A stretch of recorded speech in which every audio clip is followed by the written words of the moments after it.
నియోజకవర్గానికి సంబంధించి వికారాబాద్ నియోజకవర్గం నుంచి కాంగ్రెస్ కు లీడ్ రాగా మహేశ్వరం షేర్లింగంపల్లి నియోజకవర్గాలు భారతీయ జనతా పార్టీకి లీడ్ ఇస్తున్నాయి.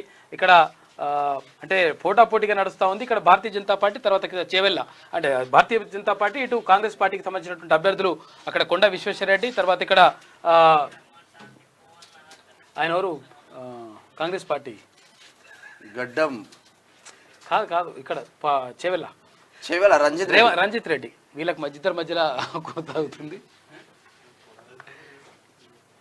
మొత్తం మీద టీడీపీ అభ్యర్థులు కావచ్చు, ఇటు కూటమి అభ్యర్థులు మాత్రం బంపర్ మెజార్టీతో గెలవబోతున్నారు అన్న చర్చ మాత్రం మహబూబ్నగర్ నియోజకవర్గానికి సంబంధించి ప్రత్యేకంగా ఇక్కడ ఏది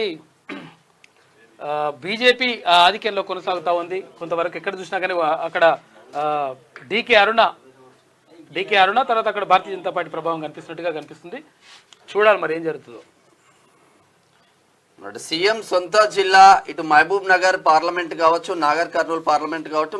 మహబూబ్ నగర్ పార్లమెంట్ లో అయితే డీకేఆర్ స్పష్టమైన మెజార్టీ దిశగా దూసుకెళ్తా ఉంది.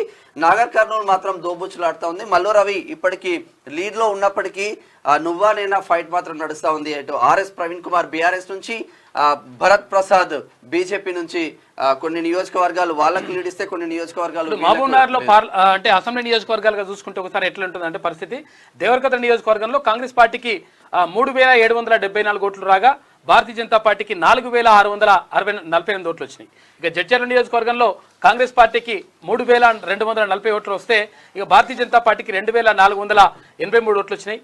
ఇక కొడంగల్ నియోజకవర్గానికి సంబంధించి కాంగ్రెస్ పార్టీకి 4509 ఓట్లు వస్తే, భారతీయ జనతా పార్టీకి 2490 ఓట్లు వచ్చినాయి. ఇక మహబూబ్నగర్ కాంగ్రెస్ అభ్యర్థి ఓవరాల్గా చూసుకుంటే 3106 ఓట్లు వస్తే, భారతీయ జనతా పార్టీకి 4094 ఓట్లు వచ్చినాయి. మక్తల్ నియోజకవర్గానికి సంబంధించి కాంగ్రెస్ పార్టీకి 3127 ఓట్లు వస్తే, భారతీయ జనతా పార్టీకి 4633 ఓట్లు వచ్చినాయి. ఇక నారాయణపేట నియోజకవర్గంలో కాంగ్రెస్ పార్టీకి 2975 ఓట్లు వస్తే, భారతీయ జనతా పార్టీకి 4388 ఓట్లు వచ్చినాయి. షాద్నగర్ నియోజకవర్గానికి సంబంధించి కాంగ్రెస్ పార్టీకి 4598 ఓట్లు వస్తే, భారతీయ జనతా పార్టీకి 3220 ఓట్లు వచ్చినాయి. ఇక అసెంబ్లీ నియోజకవర్గాల్లో మొదటి రౌండ్ ముగిసేసరికి కాంగ్రెస్ పార్టీకి 25329 ఓట్లు వస్తే, భారతీయ జనతా పార్టీకి 25957 ఓట్లు వచ్చినాయి. అంటే డీకే అరుణ 628 ఓట్ల ఆధిక్యంలో కొనసాగుతా ఉన్నారు. ఇక చేవెళ్ల పార్లమెంట్ నియోజకవర్గానికి సంబంధించి మొత్తం మీద ఇక్కడ అటు రంజిత్ రెడ్డికి, ఇటు కొండ విశ్వేశ్వరరెడ్డి బీజేపీ కోసం ఆత్మ బలిదానం చేసుకున్న బీఆర్ఎస్ అంట. ఇప్పుడు అట్లనే ఉన్నది. సికింద్రాబాద్ కంటోన్మెంట్ బై ఎలక్షన్స్ 3వ రౌండ్ కంప్లీట్ అయిపోయింది. బీఆర్ఎస్ కు 7110 ఓట్లు వస్తే, కాంగ్రెస్ కు 12048 ఓట్లు, బీజేపీకి కేవలం 5383 మాత్రం వచ్చింది. కాంగ్రెస్ లీడ్ మాత్రం కొనసాగుతా ఉంది. కాంగ్రెస్